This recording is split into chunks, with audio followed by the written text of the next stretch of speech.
Hi hello friends, എല്ലാ കൂട്ടുകാർക്കും മൗനരാഗത്തിന്റെ പുതിയൊരു റിവ്യൂയിലേക്ക് സ്വാഗതം. അങ്ങനെ നമ്മുടെ പ്രകാശൻ വിക്രത്തിനെ തലയ്ക്കടിച്ചുകൊണ്ട് അവൻ ബോധം വരുന്ന സമയം വരെയും പ്രകാശൻ അവിടെ ആ കമ്പി വടി കൊണ്ട് ആ ഇരുമ്പ് വടി കയ്യിൽ പിടിച്ചിട്ട് അതിങ്ങനെ കുത്തിപ്പിടിച്ചിരുന്ന് അവൻ ബോധം വരുന്നതുവരെയും കാത്തിരിക്കുകയാണ്. എന്നിട്ട് അവനെ എങ്ങനെയൊക്കെ വളർത്തിയ കാര്യങ്ങളെല്ലാം തന്നെയും അതുപോലെ തന്നെ ഇവിടെ കാർത്തികയെ ഉപേക്ഷിച്ചതും കല്യാണിയെ എങ്ങനെയൊക്കെ അവോയ്ഡ് ചെയ്യാമോ അതൊക്കെ ചെയ്ത കാര്യങ്ങളെല്ലാം തന്നെ പ്രകാശൻ വിക്രത്തിനോട് പറയുന്നുണ്ട്. വിക്രത്തിന് വേണ്ടിയിട്ടാണ് അതൊക്കെ ചെയ്തത് എന്നും കൂടി പറയുകയാണ്. നിന്നെ എങ്ങനെ വളർത്തി വലുതാക്കിയതാണ് ഞാൻ, എന്നിട്ടും നീ ഇങ്ങനെയൊക്കെ ആയില്ലേ എന്നൊക്കെ ചോദിച്ച് പ്രകാശൻ സങ്കടപ്പെടുന്ന കാണുമ്പോഴും അതുപോലെ തന്നെ അവന്റെ ഈ ഒരു ഇത് കാണുമ്പോൾ അവനൊരു പ്രഹസനം പോലെയാണ് തോന്നുന്നത് വിക്രത്തിന്. വിക്രം പറയുന്നുണ്ട്, നിർത്തടോ നിങ്ങളുടെ നാടകം എന്നൊക്കെ പറയുന്ന സമയത്ത് അവന്റെ കർണക്കുറ്റി നോക്കി ഒന്നും കൂടിയും കൊടുക്കുകയാണ് പ്രകാശൻ. അങ്ങനെ പ്രകാശൻ വീണ്ടും അവൻ അവിടെ നിന്നും വായിൽ തോന്നിയ കാര്യങ്ങളൊക്കെ തന്നെ പ്രകാശനെ വിളിച്ച് പറയുന്നുണ്ട്. കൈകൾ കൂട്ടിക്കെട്ടിയിട്ടുണ്ട്, കാല് കൂട്ടിക്കെട്ടിയിട്ടുണ്ട്, അവൻ എന്നെങ്ങാൻ പോലും പറ്റില്ല, എന്നിട്ടും അവന്റെ ശൗര്യത്തിന് ഒരു കുറവുമില്ല എന്ന് പറഞ്ഞ പോലെയാണ് പ്രകാശന് അസഭ്യങ്ങളൊക്കെ വിളിച്ച് പറയുന്നുണ്ട്. കല്യാണിയെയും കാർത്തികയും ഒക്കെ അപമാനിക്കുന്ന രീതിയിലൊക്കെ സംസാരിക്കണം. അപ്പോഴും ഞാൻ നിങ്ങളുടെ പെൺമക്കളെ കൊല്ലും, എനിക്ക് ജീവൻ ഉണ്ടെങ്കിൽ ഞാൻ കൊല്ലും എന്ന് തന്നെയാണ് നമ്മുടെ വിക്രം പറയുന്നത്. അത് കേൾക്കുന്ന പ്രകാശന് ദേഷ്യം വരികയാണ്. പ്രകാശനാണെങ്കിൽ അവിടെ നിന്ന് കുറച്ച് കയർ പോലത്തെ ഉണ്ടായിരുന്നു, അതെടുത്തിട്ട് നമ്മുടെ വിക്രത്തിന്റെ കഴുത്തിൽ ചുറ്റുകയാണ് ചെയ്യുന്നത്. എന്നിട്ട് എടാ, നീ ജീവനോടെ ഉണ്ടെങ്കിലല്ലേടാ എൻ്റെ പെൺമക്കളെ നീ കൊല്ലുള്ളൂ, എൻ്റെ പെൺമക്കൾക്ക് സമാധാനമായൊരു ജീവിതം വേണം, അതിനിപ്പോൾ ഞാൻ ജയിലിൽ കിടന്നാലും എനിക്ക് എൻ്റെ മക്കൾക്ക് സുരക്ഷിതമായൊരു ജീവിതമാണ് എനിക്ക് വേണ്ടത് എന്ന് പറഞ്ഞിട്ട് അവൻ്റെ കഴുത്തിന് അത് പിടിച്ച് വലിക്കുകയാണ്, മുറുക്കുന്നുണ്ട് കഴുത്തിലിട്ടിട്ട്. അങ്ങനെ വിക്രം പറയാണ്.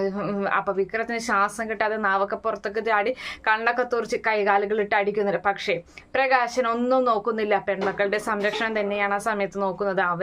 ഇനി ഒരിക്കലും ഇവൻ ഒരു സമൂഹത്തിന് ദോഷമായ രീതിയിൽ ഇവൻ പുറത്തേക്ക് പോവാൻ പാടില്ല എന്ന് വിചാരിച്ച് തന്നെ അവനെ അങ്ങ് കൊല്ലുകയാണ്. അതിനുശേഷം അവനെ കഴുത്തിൽ അത് കെട്ടിയിട്ട് അവനിങ്ങനെ കെട്ടി ഞാത്തുകയാണ് ചെയ്യുന്നത്. അങ്ങനെ അവിടെ കിടന്ന് പിടഞ്ഞാണ് നമ്മുടെ വിക്രം മരിക്കുന്നത്. അങ്ങനെ അത് കണ്ട് പൊട്ടിച്ചിരിച്ച് അവിടെ നിന്ന് സന്തോഷത്തോടു കൂടി വന്നിട്ടാണ് ഈ പെൺമക്കളെ വിളിക്കുന്നതും പെൺമക്കളോട് കാര്യങ്ങളൊക്കെ തന്നെ പറഞ്ഞ് നമ്മുടെ പ്രകാശൻ അങ്ങനെ ഇരിക്കുകയാണ്. എന്തായാലും 3 പേർക്കും നല്ല വിഷമമാകുന്നുണ്ട്. അച്ഛൻ ഇങ്ങനെയൊക്കെ ചെയ്തില്ല, അച്ഛന് ഇങ്ങനെയൊക്കെ ചെയ്യുന്ന ഒരിക്കൽ പോലും ഒരു സ്വപ്നത്തിൽ പോലും അവർ വിചാരിച്ചില്ല. അങ്ങനെ അവിടെ നിന്നും അല്പസമയത്തിനുള്ളിൽ തന്നെ പ്രകാശനെ അന്വേഷിച്ച് പോലീസൊക്കെ എത്തുന്നുണ്ട്. കിരൺ പെട്ടെന്ന് വന്ന് കാര്യങ്ങളൊക്കെ അറിയുകയാണ്. അപ്പോൾ കിരണും ആകെ ഞെട്ടലുണ്ടാവുകയാണ്. സരയും അറിയുന്നുണ്ട്. സരയുനും ആകെ ഞെട്ടലാണ് ഉണ്ടാകുന്നത്. എന്തായാലും നമ്മുടെ വിക്രം ആ സമയത്ത് സരയുവിനെ പറ്റിയിട്ടുള്ള വാക്കുകളൊക്കെ തന്നെ മരിക്കുന്നതിന് മുമ്പ് ഈ വിക്രം പറഞ്ഞ വാക്കുകൾ പ്രകാശൻ കേൾക്കുന്നുണ്ടായിരുന്നു. എന്തായാലും സരയുവിനെ പറ്റിയുള്ള എന്തെങ്കിലും തെളിവ് നമ്മുടെ പ്രകാശന് കിട്ടും. അതെന്തായാലും പ്രകാശന്റെ മനസ്സിൽ അങ്ങനെ ഇരിക്കുകയാണ്. അങ്ങനെ അതിനുശേഷം പ്രകാശന് ഇനിയും ഇവർക്ക് ശത്രുക്കളുണ്ട് എന്ന് പ്രകാശൻ മനസ്സിലാക്കിയാണ്. എന്തായാലും പ്രകാശൻ പോലീസ് സ്റ്റേഷനിൽ പിടികൊടുക്കുന്നുണ്ട്. അവനങ്ങനെ പോലീസ് സ്റ്റേഷനിൽ കിടക്കുന്ന സെല്ലിൽ അങ്ങനെ കിടക്കുകയും ചെയ്യുകയാണ്. പെൺമക്കളും അതുപോലെ ലക്ഷ്മി അമ്മയും കിരണും ഒക്കെ വന്നിട്ട് പ്രകാശൻ അങ്ങനെ നോക്കി അങ്ങനെ അവനെ സമാധാനിപ്പിക്കുകയൊക്കെ ചെയ്യുന്നുണ്ട്. മക്കളൊന്നും വിഷമിക്കേണ്ട, എനിക്കിവിടെ സുഖമാണ്, എന്നെ എന്തായാലും തൂക്കിലേറ്റിയാൽ എനിക്ക് കുഴപ്പമില്ല മക്കളെ, ഒരു ദുഷ്ടനെ ഞാൻ ഇല്ലാതാക്കിയിട്ടില്ല, എൻ്റെ വളർത്തി വലുതാക്കിയ ഈ കൈകൊണ്ട് തന്നെ ഞാൻ അവനെ കൊന്നു, അത്രയൊരു സന്തോഷമാണ് എനിക്കുള്ളതെന്നൊക്കെ പ്രകാശൻ അങ്ങനെ പറയുന്നുണ്ട്. എന്തായാലും സിയെയും പ്രകാശനോട് വേണ്ടിയിട്ട് പറയുന്നുണ്ട്. അയാളുടെ മകൻ ഇത്രയും ദോഷമുള്ള മകനായിരുന്നു എന്ന് ഇപ്പോഴാണ് എനിക്ക് മനസ്സിലാകുന്നത്.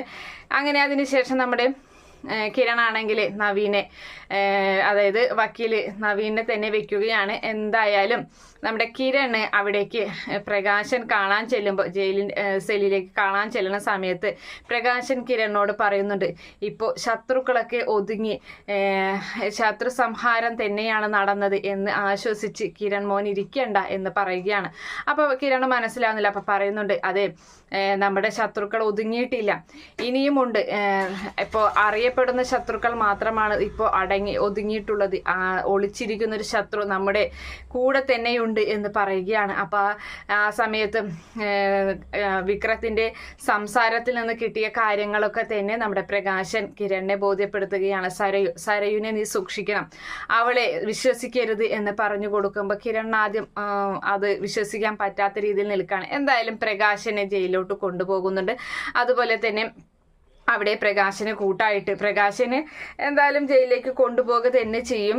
ഈ പറയുന്ന വിക്രത്തിന്റെ എല്ലാ കൊള്ളരുതായ്മയും നവീൻ കോടതിയിൽ വാദിക്കുന്നുണ്ട്. എന്തൊക്കെ കാര്യങ്ങളാണ് ചെയ്തതെന്നും വളരെ ചെറുപ്പത്തിലെ തന്നെ മയക്കുമരുന്നും കഞ്ചാവൊക്കെ ഉപയോഗിച്ച് വളർന്ന ഒരുത്തൻ കൂട്ടുകെട്ടിൽപ്പെട്ട് വളരെ മോശമായ രീതിയിൽ ജീവിതം കൊണ്ടാടിയ ഒരാളാണെന്നും അതുപോലെ തന്നെ പെങ്ങന്മാരെയൊക്കെ കൊല്ലാൻ വേണ്ടി നടന്നിരുന്നവനാണെന്നും ഒരു പെൺകുട്ടിയെ ചിത്രം വരക്കാരനാണെന്ന് പറഞ്ഞ് തെറ്റിദ്ധരിപ്പിച്ച് അവന് ആ പെൺകുട്ടിയുടെ ജീവിതം നശിപ്പിച്ച കാര്യങ്ങളും അങ്ങനെ രാജപ്പന്റെ തലക്കടിച്ച് പണം നേടിയെടുത്തും അതുപോലെ തന്നെ ഒരുപാട് പേരുടെ തലയ്ക്ക് അവൻ അടിച്ച് അവന് കുറെ പൈസകൾ മോഷ്ടിച്ചിട്ടുള്ള കാര്യങ്ങളൊക്കെ തന്നെ കോടതിയെ ബോധ്യപ്പെടുത്തുന്നുണ്ട്. എന്തായാലും അങ്ങനെ കോടതി അത്ര വലിയ ശിക്ഷയൊന്നും നമ്മുടെ പ്രകാശന് കൊടുക്കുന്നില്ല.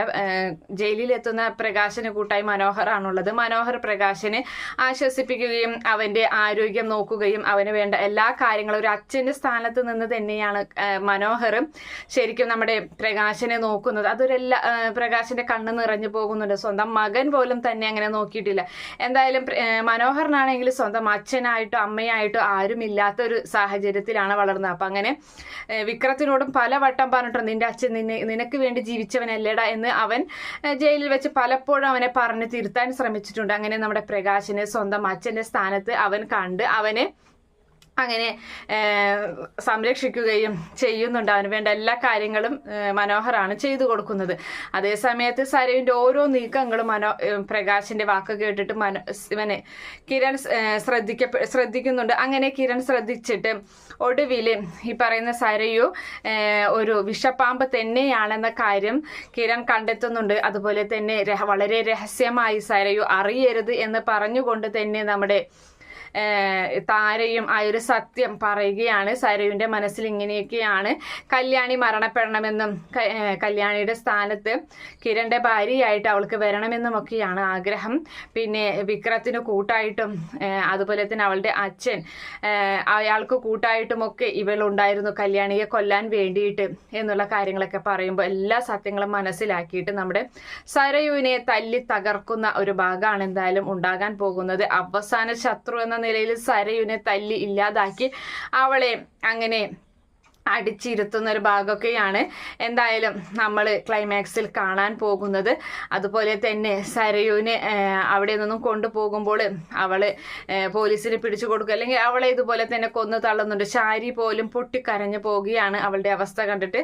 അതുപോലെ കുഞ്ഞിനെയാണെങ്കിൽ അവളുടെ കയ്യിൽ കൊടുക്കാതെ ആ കുഞ്ഞിനെ നിന്റെ കൂടെ വിട്ടുകഴിഞ്ഞാൽ നിന്റെ സ്വഭാവം കണ്ടു വളർന്ന ആ കുഞ്ഞ് വളരെ മോശമായി പോകും, അതുകൊണ്ട് ഞങ്ങളുടെ കുഞ്ഞായി വളരട്ടെ എന്ന് കിരൺ പറയുകയും ചെയ്യുന്നു. അതുപോലെ തന്നെ മനോഹറിനെ മാസം കുഞ്ഞിനെ കാണിച്ചു കൊടുക്കുകയും ചെയ്യുന്ന ഭാഗമൊക്കെയാണ് എന്തായാലും വരാൻ പോകുന്നത്. ഇവർക്ക് സന്തോഷ നിമിഷങ്ങൾ തന്നെയാണ് വരാൻ പോകുന്നത്. എന്തായാലും കാത്തിരുന്ന് കാണാം.